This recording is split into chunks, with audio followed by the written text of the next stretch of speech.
Assalamualaikum warahmatullahi wabarakatuh. Saudara-saudaraku sebangsa setanah air, jangan lupa bahagia, selalu senyum dan bersyukur lur atas nikmat dan kesehatan yang kita raih saat ini. Dan semoga dream dan impian kita tercapai terlaksana di tahun 22 ini. Dan yang jelas corona cepat minggat, Omikron ya minggat pisan aja rene lur, marai pusing. Dan juga semoga tahun 22 ini harga porang lebih baik daripada tahun kemarin, minimal kembali ke harga stabil lah. Harga stabil kira-kira ya pira ya 7.000 apik lah. Yang penting masih di atasnya gabah, seperti itu saya pikir sudah kita bersyukur. Dan gimana kabarnya lur untuk tahun 2021? Tahun 21 adalah masa kelam. Sebenarnya yang rugi tahun 2021 yang rugi sebenarnya bukan petani lur, tapi rata-rata para pemain porang.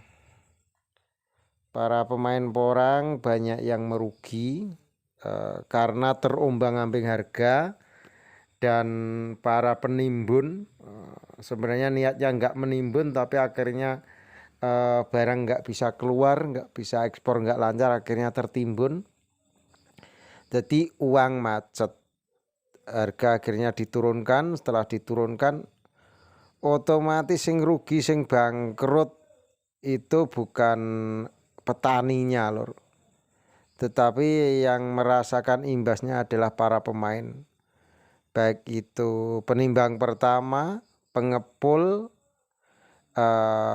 distribusi, dan juga para open era nih, penimbun pergudangan dan juga eksportir. Itu kerugiannya wis angel dihitung lur. Jadi untuk tahun 2021 itu tekone piye kabarmu lur? Kowe rugi piro tahun iki? Kowe ditipu piro tahun iki? Jadi tahun 2021 itu tahun kelam, banyak kerugian. Jadi saat ini pemain porang itu cuma menang gengsi lur, sebenarnya jerone iki njarem.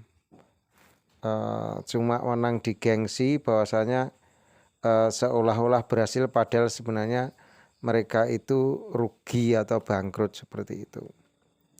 Tapi mau gimana lagi, namanya juga itu sudah bagian dari ekonomi kita, bagian dari pekerjaan kita harus konsisten. Yang mana masa pengembangan ini solusinya cuma satu, semoga ya eksportir. Semoga keran ekspor lancar seperti biasanya, dan juga sekarang tumbuh pabrik-pabrik baru termasuk di Sumatera. Selamat, di Sumatera sudah berdiri pabrik, kalau nggak salah di Sumatera Utara. Semoga di sana juga lancar distribusi ke sana, khususnya yang wilayah Sumatera. Jadi dengan berkembangnya banyak perusahaan-perusahaan baru, otomatis ya berarti porang cik payu lho. Akhir-akhir ini banyak pertanyaan masuk ke saya, Pak Apo masih payu pora, porangi cik payu pora Pak Apo, masih laku atau masih bisa dijual enggak? Kalau dijual laku tetap laku. Terus pertanyaan harganya kira-kira berapa? Kalau harga saya nggak berani bilang sekian-sekian, tapi menurut saya di atas gabah sudah bagus lah. Terus di atas gabah itu kira-kira berapa? Kalau saya melihatnya 7.000 sudah baik lah. 7.000 sudah baik, syukur-syukur lebih dari itu. Karena walaupun tahun 19 itu sampai mencapai 12.000, tahun 20 sampai mencapai 14.000, tapi itu stat awalnya cuma 8.000 lur. Jadi stat awal itu cuma 8.000. Jadi kalau harga nanti 7.000 itu saya pikir sudah hampir sama dengan stat biasanya per tahun gitu. Jadi harga terendah di tahun tertinggi itu 8.000 itu. Kalau nanti sekitar prediksi saya ya antara 5.000 sampai 7.000 lah. Itu sudah bagus. Dan termasuk kelihatannya untuk pasar porang kering ini yang agak bermasalah karena kelihatannya dari kering matahari tradisional akan berubah menjadi kering open. Nah ini untuk home industry kelihatannya belum terlalu siap, terutama untuk aksesoris ataupun untuk peralatannya, prasarananya. Itu kelihatannya saya melihatnya belum terlalu siap karena mesin open yang dari kontainer itu, sebesar kontainer itu sekitar 300-an juta. Itu dengan bahan bakar kalau nggak salah itu bahan bakarnya adalah oli bekas dan juga ada yang kayu, juga ada yang pakai berambut itu. Dan untuk segi kualitasnya bervariasi karena mungkin juga kurang profesional dan masih masa peralihan yang biasanya pakai kering matahari, dan sekarang juga ada yang mengembangkan pakai UV lur. Open yang pakai blower dan plastik UV itu. Kita tunggu persaingan di tahun 2022 kering open UV, kering open biasa ataupun nanti pasar yang kering pabrik baik itu yang pakai belerang maupun yang enggak. Jadi kita lihat saja nanti persaingan dan kebutuhan. Dan kita sebagai petani lur, mana harga sing regane dhuwur ya didol ning kono ngene lho lur. Karena nanti kalau kebutuhan itu sangat luar biasa, pasti para toge-toge, para tengkulak, para akan turun berebut barang. Jadi kalau permintaan sangat besar, otomatis ya mereka turun ke bawah lah gitu.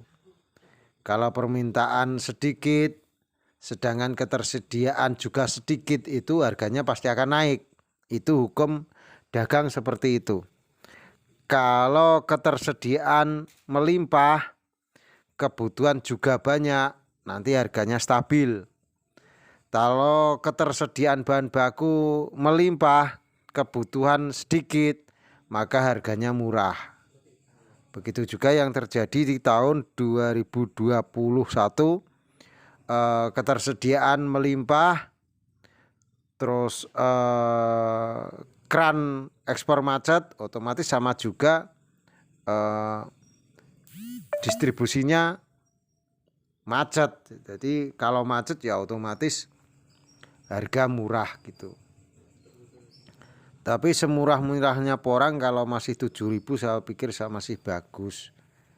Dan informasi terakhir